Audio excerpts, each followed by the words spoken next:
Chào các bạn, như ở bài học trước chúng ta đã từng đề cập đến việc sử dụng hình ảnh background để thiết kế một cái banner. Thì muốn có một cái banner đẹp thì hình ảnh background phải đẹp, mà muốn có hình ảnh đẹp thì các bạn có rất nhiều cách, là các bạn sẽ chụp lấy hình ảnh đó, các bạn có thể vẽ nó, cắt ghép hoặc là tranh thủ những cái bức ảnh mà before ở trên mạng, chúng ta đưa về và đắp lên trên cái sản phẩm của chúng ta. Tuy nhiên là không phải cái bức ảnh nào mà chúng ta lấy về nó cũng thực sự phù hợp với hoàn cảnh của chúng ta. Chính vì thế là các bạn phải nghĩ ra cái cách nào đó để chế cái bức ảnh đó cho nó hấp dẫn hơn. Trong video đây mình sẽ giới thiệu với các bạn một cái thủ thuật nhỏ để mình sẽ chế cái bức ảnh này tạo ra cái cảm giác về không gian cho bức ảnh đó trông nó hơi có một chút khoa học hay là nguy hiểm gì đó bằng những cái đường line nó đan vào trong bức ảnh tạo thành cái chất liệu đó. Trong cái bức ảnh này mình sẽ sử dụng một cái kỹ thuật là lấy style để tạo ra nó. Để thực hiện cái lệnh đó thì mình sẽ ký đúc vào cái bảng background và mình lựa chọn một chức năng tô màu là pattern overlay.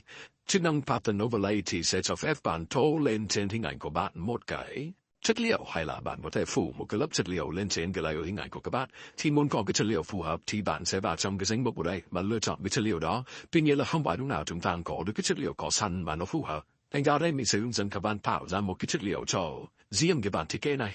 Đầu tiên là bằng cách các bạn tạo cho mình một file tài liệu mới. Sau đó là trên file tài liệu này chúng ta sẽ phóng lớn cái hình ảnh của chúng ta lên và các bạn vẽ vào đó cho mình hai cái ổ vuông. Một ổ các bạn tô cho mình màu đen. Bạn có thể sử dụng một cái ổ vuông với kích thước là 1 pixel cũng được, hay là ổ vuông với kích thước là 4 pixel như mình đang dùng ở đây. Một ổ là màu trắng, như vậy sau đó là mình sẽ select cái 4 cái pixel, cái ổ vuông và cái ổ màu trắng như vậy ở đây bạn nhìn thấy là mình đang vẽ đại lên trên hình ảnh. Cái đường lưỡi bạn nhìn thấy nó là cái đường lưỡi hiển thị cái pixel mà thôi. Thế đây mình đang có là hai cái ổ trắng và đen. Bây giờ mình sẽ biến hai cái ổ trắng và đen này thành một cái mẫu tổ pattern. Trong cái thư viện pattern của chúng ta, bằng cách vào menu edit, chúng ta chọn select là define pattern. Ở đây thì mình sẽ đổi tên cho nó với cái pattern là Leo, mình lấy tên của mình cho nó dễ nhớ. Bây giờ mình ấn OK. Khi bạn đã có một mẫu pattern được đưa vào trong thư viện, bây giờ ta lại trở lại cái file bài tập cũ chúng ta.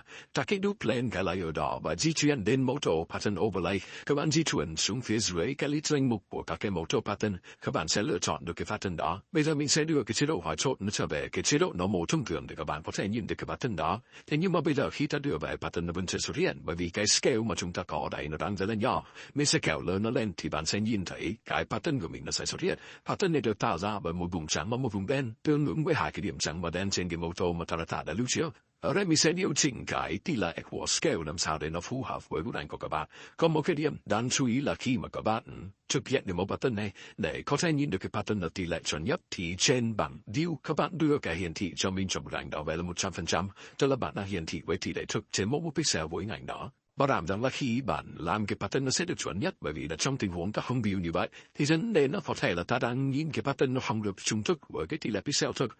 Mình sẽ phải hiển thị nó cái chế độ là 100% như vậy. Sau đó di chuyển vào đây thì mình bắt đầu tạo hiệu ứng hòa trộn cho nó để bạn sẽ nhìn thấy cái pattern mà chìm xuống cái hình ảnh của chúng ta một cách hợp lý hơn.